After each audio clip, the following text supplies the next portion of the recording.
दोस्तों आज की कहानी है कभी ननद कभी भाभी। तो दोस्तों अगर आपने कहानी शुरू करने से पहले हमारे चैनल को सब्सक्राइब नहीं किया है तो सब्सक्राइब कर दे ताकि आपके पास पहुंचे हमारा वीडियो सबसे पहले। सरिता आज बहुत खुश थी क्योंकि उसके इकलौते भाई रमेश की शादी थी। बारात में सरिता ने खूब मस्ती किया। अगले दिन शादी खत्म हुआ और बारात के विदाई के साथ उसके घर में उसकी भाभी ममता भी आ गई। सब बहुत खुश थे। घर में मेहमान का आना जाना शुरू हो गया था। लोग आकर बहू की मुंह दिखाई रस्म कर रहे थे। इस चक्कर में बेचारी ममता बहुत थक गई थी। उसे समझ नहीं आ रहा था कि वह क्या करे। तभी उसकी ननद सरिता आई और उसको अंदर ले गई और बोली, भाभी तुम आराम कर लो, बहुत थक गई हो सकता है कि और भी लोग आ जाए, फिर और भी तो सारी रस्में करनी है। तभी ममता का 3 साल का बेटा आ गया और मामी मामी करते हुए ममता के गोद में बैठ गया। तभी ममता ने उसे झटके से हटा दिया और उसे डांटते हुए बोली, हटो, मुझे ये सब नहीं पसंद। सरिता को ये सब देखकर बड़ा अजीब सा लगा, लेकिन फिर भी सरिता ने सोचा कि शायद भाभी थक गई होगी, इस वजह से टेंशन में ऐसा बोली। फिर 2-3 दिनों बाद ममता के भाई सरिता के भाई और ममता दोनों हनीमून के लिए दार्जिलिंग चले गए। सरिता अपने माँ के पास ही रुक गई थी। शादी में बहुत काम होता है। माँ भी बहुत थक गई होंगी क्योंकि उसकी माँ भी बूढ़ी हो गई थी तो काम नहीं कर पाती थी। तो सोचा कि चलो मम्मी की काम निपटा कर तब मैं चली जाऊंगी। माँ अकेले कैसे कर पाएंगी। अब जब भैया और भाभी हनीमून से वापस आएंगे तो मैं चली जाऊंगी। उसके बाद भाभी से ढेर सारी बातें करूंगी।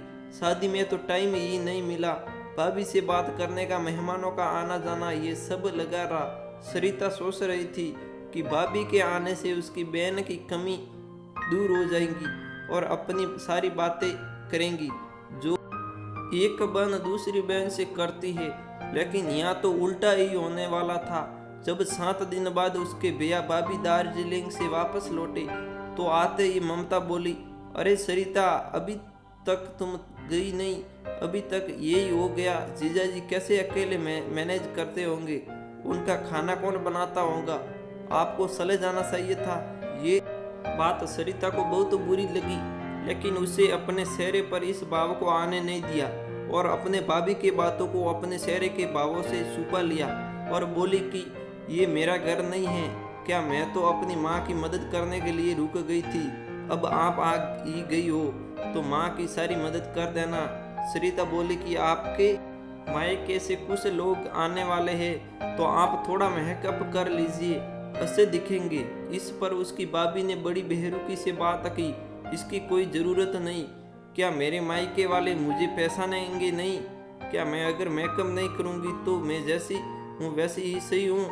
ये बात सचमुच में सरिता को खल गई और उसे बहुत बुरा लगा और अगले दिन ही सरिता अपने घर चली गई। इसके बाद जब भी सरिता अपने मायके आई तो उसकी भाभी ने उसके साथ ऐसा व्यवहार किया कि जैसा लगता है कि कभी सरिता का ये घर था ही नहीं।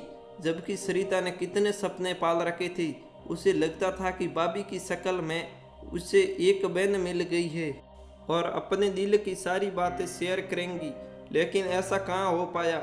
उसे तो ऐसा लग रहा था कि पहले से भी और ज़्यादा पराई हो गई है। ऐसा लगता था कि सरिता का इस घर पर कोई अधिकार ही नहीं है। ममता भी बहुत चालाक थी। उस सरिता के भाई के सामने तो उसे हमेशा दीदी दीदी करती रहती, उसके सामने हमेशा अस्सी बनी रहती। उसके व्यवहार की वजह से ममता काफ़ी दुखी हो गई थी और सरिता का भी अपने ससुराल में आना जाना कम हो गया। उसकी माँ बोलती, सरिता पहले तो खूब आती थी, कभी कभी आ भी जाया कर, अब तो बिल्कुल ही आना जाना छोड़ दिया है, तो सिर्फ बहाना बना कर देती थी। पहले तो आपका नाती छोटा था, अभी स्कूल जाने लगा है तो स्कूल छोड़कर कैसे आऊँ। फिर आपको तो पता है कि अमित को खाना बनाने भी नहीं आता है और उनको कितना खाना बनाने में परेशानी होती है। जब छुट्टी पड़ेगा बच्चे की तो मैं ज़रूर आऊँगी। धीरे धीरे समय बीतता गया। 6 साल हो गया। अब सरिता अपने घर में ही मेहमान बनकर रह गई। उसी समय सरिता के भाभी ममता के भाई की भी शादी थी। अब ममता में वही उत्सुकता थी जो 6 साल पहले सरिता में थी। वो सोचती थी कि अपने भाई की शादी में खूब मस्ती करेंगी।